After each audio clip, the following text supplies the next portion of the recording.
So, in this class, we'll be looking at angle of elevation and depression. We're starting with angle of elevation. When someone is standing, for example, look at this guy here, represented by this image. He's standing right in front of a flag, the flag of Nigeria. And now, because this guy and the flag are not of the same height, because the guy is far shorter than the flag. His normal eyesight or the level of his eye, the level at which his eyesight can function horizontally, which I denote with this dotted line here, that is the normal eye level. So if this guy must look at this flag up on the pole, he will have to raise his eye.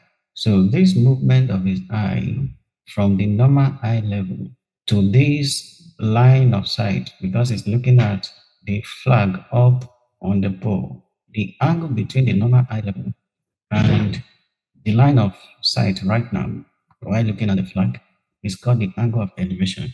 So whenever you are looking at something that is above your normal eye level, an angle is usually formed between your normal eye level and the thing you are looking at, because that thing is above your normal eye level. So that angle between the normal eye level and your line of sight while looking at that object is called the angle of elevation, while depression is the opposite. So for angle of depression, whenever you are looking at something below your normal eye level, like this second illustration here, this guy is standing on a platform and then he's looking at a football down below the platform on which he stands. Now, his normal eye level while standing on the platform is represented with this broken line here, but his line of sight while looking at this football is represented with this bold line. And so an angle is formed between his normal eye level and the line of sight while looking at the football. That angle is called the angle of depression. So depression has to do with you looking at something that is below your normal eye level. That angle between your normal eye level and your line of sight while looking at that thing is the angle of depression. Elevation has to do with looking at something above your normal eye level, while depression has to do with looking at something below your normal eye level. So the normal eye level of this guy, while standing on this platform, is this broken line, or he's looking at this football. Under normal condition, if he's standing looking straight, this is the normal eye level. But now, right now, he's looking at this object here. So this angle between the normal eye level and this line of sight is angle of depression. Relationship between angle of elevation and angle of depression. To explain that, consider this diagram. Between these two people here, one person is standing on a platform, and the person standing on this platform is normal eye level. As if he's looking horizontally, the normal eye level is this line represented with broken line here, this broken line here. That is his normal eyesight. But he's looking at this person standing on the floor. And so his line of sight while looking at this person standing on the floor, there is an angle formed between his present eye level or normal sight. The angle between this line of sight and this normal eye level is angle of depression. While this person standing on the floor, looking at the person standing on the platform. Now, for the person standing on the floor, his normal eyesight or eye level is again this broken line here. And while looking at this person on the platform, an angle is formed between his normal eye level and the line of sight while looking at this person on the platform. And so this angle here is angle of elevation. Now, if you look at this angle, if you take your protractor and measure this and this, you discover that they are equal. And these type of angles are called alternate angles. Alternate angles are identified by considering the letter Z. I have letter Z, this angle here and this angle here are said to be alternate to each other.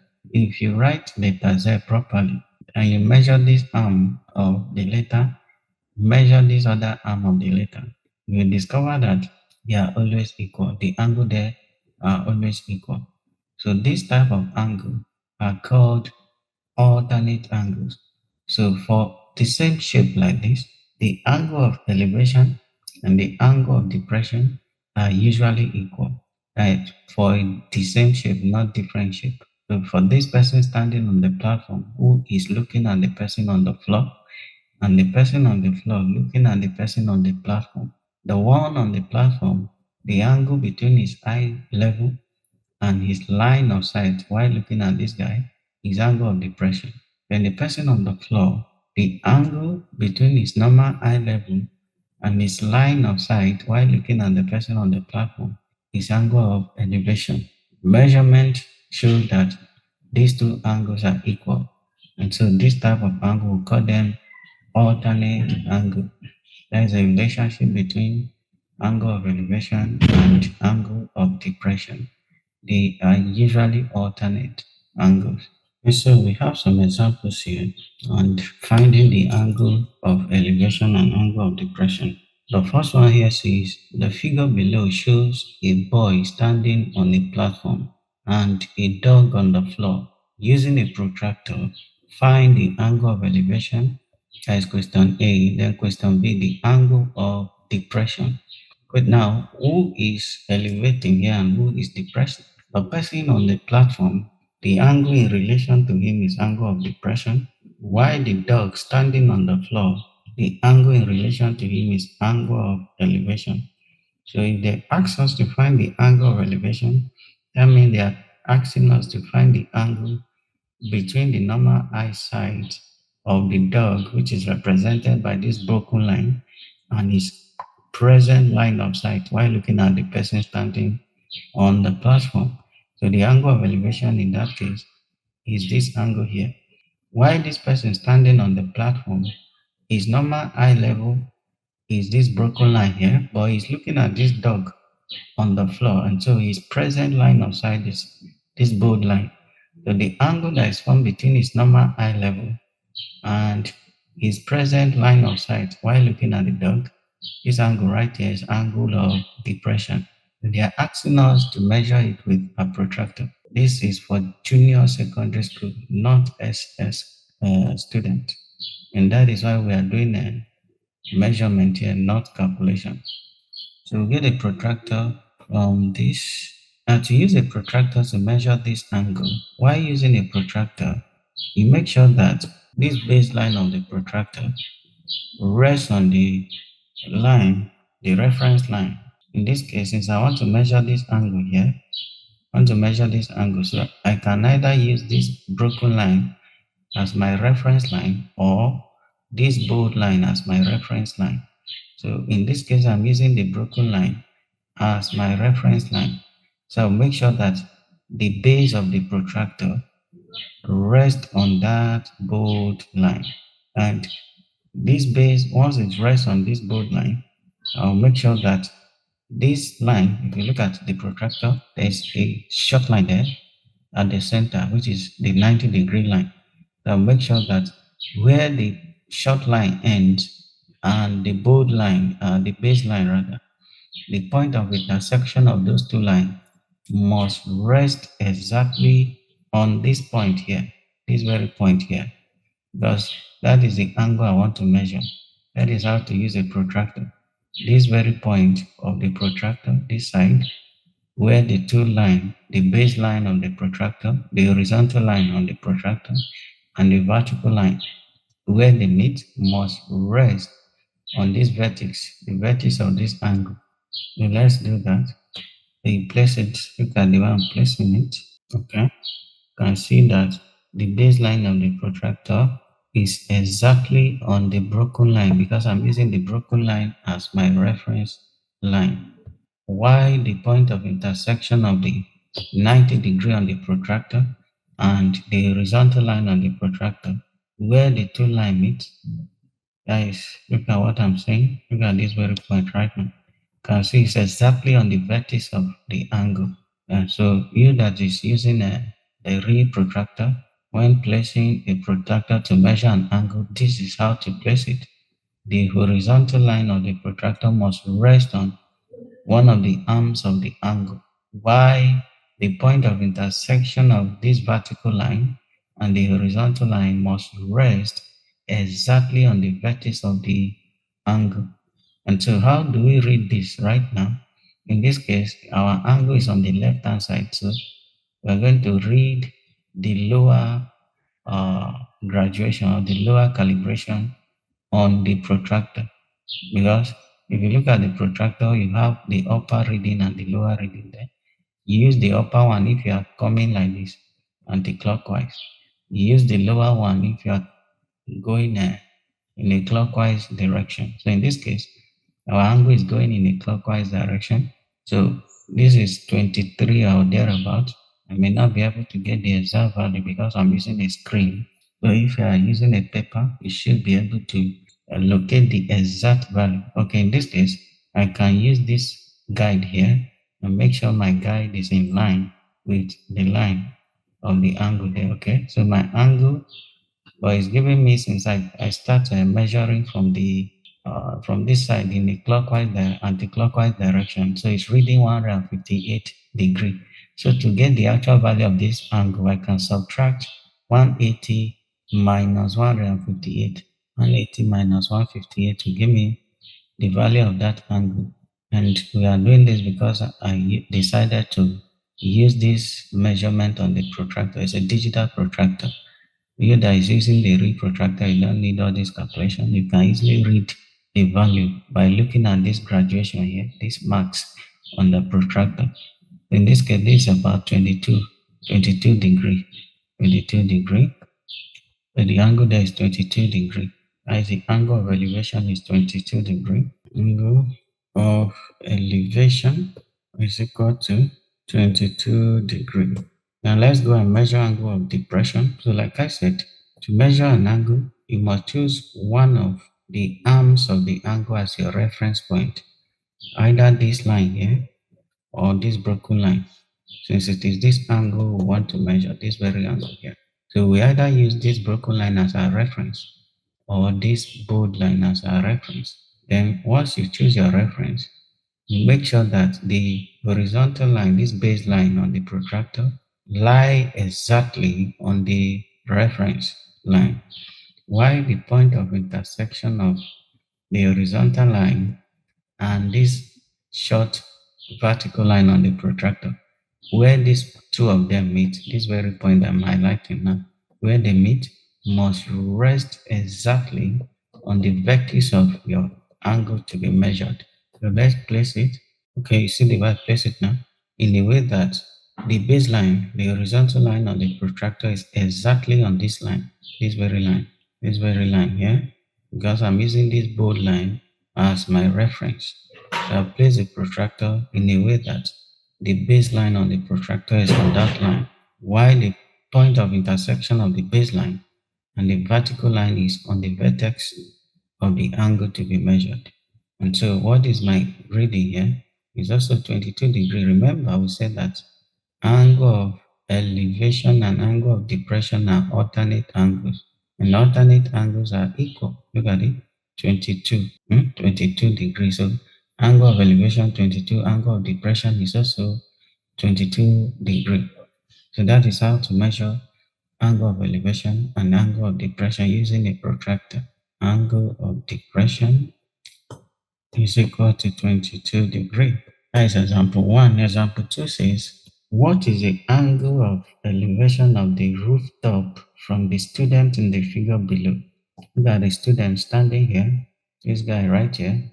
Then he's looking at the rooftop. His normal eye level is this broken line here. Because he's looking above his normal eye level, an angle is formed between his normal eye level and his present line of sight. His line of sight is this bold line here. He's looking above his normal eye level, and so an angle is formed here, this theta. That angle is the angle of elevation because it's looking up. So we are going to measure it using a protractor. You place your protractor in a way that I'm using the broken line as my reference. So you place your protractor again in a way that the baseline, this line here, the horizontal line, which is the end of the protractor. You that is using the real protractor, there is a line there drawn on the protractor, apart from the base of the protractor. The end of the protractor, there is usually a line, horizontal line drawn there. That line must rest on this line if you are using this broken line as your reference. On the other hand, if you are using this other line as your reference, then that baseline, if you are using this as your reference, then this baseline on the protractor must rest on this. But in this case, I want to use the broken line as my reference. So I place the protractor in a way that the baseline is on it. And then this point where the baseline and the vertical line, this short vertical line on the protractor, this point where the two lines meet must be on the vertex of this angle, this sharp edge. The sharp edge of this angle is called the vertex. So this very point of the protractor must be on that vertex. So you place it like this. Look at it. And you see, first of all, two conditions must be met here. Condition number one, the horizontal line of the protractor is on the reference line. Then the vertex of the angle is exactly on this point where the horizontal line and the vertical line of the protractor meet. That is how to place a protractor while taking a measurement. Can you see it? So my angle is 25 degree right now. Can you see it here? I'm reading clockwise because my angle is on the left hand side. So we are reading this way, and from this very point up, we got the angle is going this way. So we have to read this lower measurement here. If we are coming this way, then we read the upper measurement. So in this case, our angle is on the left hand side. So we have to read this lower measurement. And reading the lower measurement, our look at this line here is exactly on 25 degree. 25 degrees. So angle of elevation, which is represented by theta there, is equal to 25 degree. So we have more examples here, and it says, what is the angle of depression of the car from the man in the figure below? Okay, now in this diagram, you have a car on the floor, this very one here. Then you have a guy standing on the platform. Because this guy is on a platform, his normal eye level is this line represented with a broken line. This broken line here represents his normal eye level, right? That is a normal eyesight. But he's looking at something below where he's standing, which is represented with this bold line. This is line of sight. So he's looking below his normal eye level. And so an angle is formed between his normal eye level and his line of sight while looking at this car on the floor. That angle here is angle of depression because the thing is below him, depression, below, right? And now they are asking us to find the value of this angle using a protractor. They are using a protractor because this is for junior student, not for senior student. In senior class, there are trigonometric ratio we can use to find the value of this theta, but that is not for junior secondary school yet. So let's take a protractor and place it in a way that we can choose one of this line, either the broken line or the bold line as a reference line. So whichever one we choose, we place the protractor in a way that this horizontal line, which is the base of this protractor in this case, must rest on the line we use as our reference line. So let's place, I'm going to use the, what is it called, the bold line as my reference line in this case. I have to turn the protractor like this, turn it in a way that the baseline of the protractor is exactly on the line. You see the way I place it? Then apart from having the baseline on the line as the reference line, this point of intersection, look at it, this very point where the horizontal line and the vertical line on the protractor meet must rest on the vertex of this angle. The vertex is this sharp edge, the sharp edge of the angle, this very sharp edge. It must be on this point where the baseline of the protractor and this horizontal, this vertical line meet. So you place it like this, that's it. This is it. That is how to place it. Let me shift it a little. Perfect. So what is our angle in this case? The angle is on the left hand side. That means we have to read the lower measurement here, this lower calibration on the protractor, because the angle is on the left hand side. It's when you are reading from here like this anti-clockwise that you read the upper measurement of the protractor. So in this case, we are going to read the lower measurement of the protractor. So what I have here is 20, 29. Look at where this broken line is. Look at is around this one here is 30. Look at 30 here. But this broken line is not up to 30. That is about 28.5 or 29. Let me just take 29 estimate. So my angle of depression there is 29 degree. Using the reed protractor, you should be able to get the accurate value that me. Looking at this is about 29 or 28.5. I'm taking 29 approximately. The angle of depression is 29 in that example. And the next example says, in the figure below, what is the angle of elevation of the ceiling fan from A, then boy B? There are two boys here. Both of them are looking at this ceiling fan. And so because the ceiling fan is up above their normal eye level, they have to look up above their normal eye level. So an angle is formed between the normal eye level and what they are looking at. Look at the normal eye level is represented with this broken line. Look at it. But this guy in front, this is normal eye level with the broken line. But his line of sight while looking at this ray fan is this bold line. So the angle between this his normal eye level and this bold line forms an angle called angle of elevation. Let's call it theta. Also, the guy behind his normal eye level is this broken line here. He's looking at this ceiling fan, and so he's looking above his normal eye level so that an angle is formed between his normal eye level and his present line of sight. That angle is his angle of elevation. Let's call it alpha. So, measuring the two angles, let's start with the guy in front. I place the protractor in a way that I'm using the broken line as my reference line. So, I have to make sure that the base of the protractor rests exactly on that broken line. Why this point of intersection, this very point of intersection of this short vertical line on the protractor and the horizontal line, this point where the two of them meet, must be on the vertex of this angle. The vertex is this sharp edge here. You look at how I'm going to place the protractor. While doing your own, you must place it that way also. Look at it. You can see that the protractor is placed in a way that the base is on the broken line. Let me turn it a little. Can you see? It's on a broken line. Then this point of intersection of this short line and the horizontal line also on the vertex of this angle. So let's go and place it again. Can you see? So what is our angle in that case? Our angle is where this line is. Let me mark it with my highlighter. You can see this line here. So we can read it off. But because this fan here is blocking what I have, I can't read it clearly. So I'm going to use this guide here to take my reading. Just shift the guide until the guide is exactly on that line. Okay, so that is 24.7. 24.7. Okay, it's not on it yet. Can still see. Okay, it's on it right now. 25.8, which is approximately 26.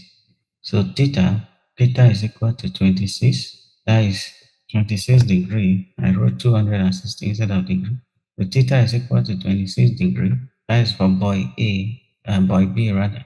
Boy B, while boy A, which is the guy standing behind. So let's go and measure it also. How I'm going to place the protractor. The base of the protractor must be on that broken line because we're using the broken line as a reference line. See the way I place it? Let me shift it a little. So how do we read? Look at where the line ends. So I'm going to shift this until it rests on this line. You see, 15.9. You that are using the reed protractor, there's nothing to shift. You can easily read off where the line ends. Look at it. This is about 15 point something. Because this is 10 here. Let me show you what I'm saying. We are reading this upper measurement this time around because our angle is going in anti-clockwise direction. This when you are reading anti-clockwise direction, you read the upper value of the protractor. We are going in a clockwise direction, you read the lower value. So in this case, since our angle is on the right hand side, we are going in anti-clockwise direction. That is this way. So we're measuring from this horizontal line, which is the broken line there, the normal eyesight of this guy to this his current line of sight while looking at this ceiling fan. So look at this line, this very line here. Where does it end on the protractor? If here is 10, look at 10 right here. Then this place here, that is 15. 15. To get accurate results, since I'm on a screen, I can decide to use this guide and shift it until it lies on that line. And then look at the reading there. That is 14.9, which is approximately 15. So its angle, which I represent with alpha there, is equal to 15 degree. Therefore, based on the question, I say boy A. Who is boy A? This is boy A, the guy behind. This guy behind. His angle, which I represent with alpha, is 15 degree. While boy B is this guy standing in front. His angle, which I represent with theta, is 26 degree.